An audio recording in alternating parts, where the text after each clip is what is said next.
അങ്ങനെ തന്നെ കുറേ നേരത്തെ കാത്തിരിപ്പിന് ശേഷം ട്രാം വന്നിട്ടോ. നേരെ വിട്ടത് ലിഡിലിലോട്ടാണ്. ലിഡിലിൽ നിന്ന് നമുക്ക് അത്യാവശ്യം അൽക്കുലത്തെ സാധനങ്ങളൊക്കെ വാങ്ങിക്കാനുണ്ടായിരുന്നു.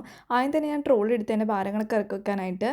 അതിനുശേഷം എൻ്റെ നേരെ കണ്ണിൽ പെട്ടത് ഈ ചെടികളാണ്. അതിൽ ഏതെങ്കിലും ഒരെണ്ണം എടുക്കാണ്ട് എൻ്റെ മനസ്സ് സമ്മതിക്കുന്നുണ്ടായില്ല. അങ്ങനെ പറഞ്ഞ് ഞാൻ എടുത്ത് അതിനുശേഷം പച്ചക്കറി നോക്കി. അപ്പോൾ അതൊന്നും വാങ്ങിക്കേണ്ട ആവശ്യം ഉണ്ടായിരുന്നില്ല. പിന്നെ ഞാൻ എന്ത് വാങ്ങിക്കണമെന്ന് കഷ്ടപ്പെട്ട് 360 ഡിഗ്രിയിൽ തല തിരിച്ച് ഞാൻ നോക്കി.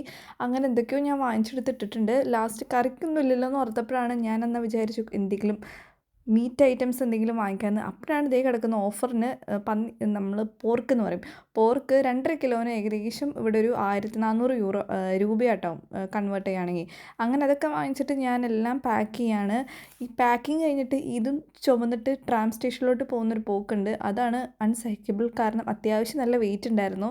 ഞാൻ വിചാരിച്ചതിനേക്കാളും അത്യാവശ്യം സാധനങ്ങൾ ഞാൻ വാങ്ങിച്ചിട്ടുണ്ടായിരുന്നു. അങ്ങനെ അതൊക്കെ ചുമന്നിട്ട് ഞാൻ ഏകദേശം ഒരു മണിക്കൂറിനുള്ളിൽ വീട്ടിലെത്തി. അങ്ങനെ ഇതൊക്കെ കൂടി വീട്ടിൽ കൊണ്ടുവന്ന് ഇറക്കിയപ്പോഴാണെന്ന് സമാധാനമായി. ഒന്നാമത് ഭയങ്കര ചൂട്, പിന്നെ അത്യാവശ്യം നല്ല വെയിറ്റ് ഉണ്ടായിരുന്നു.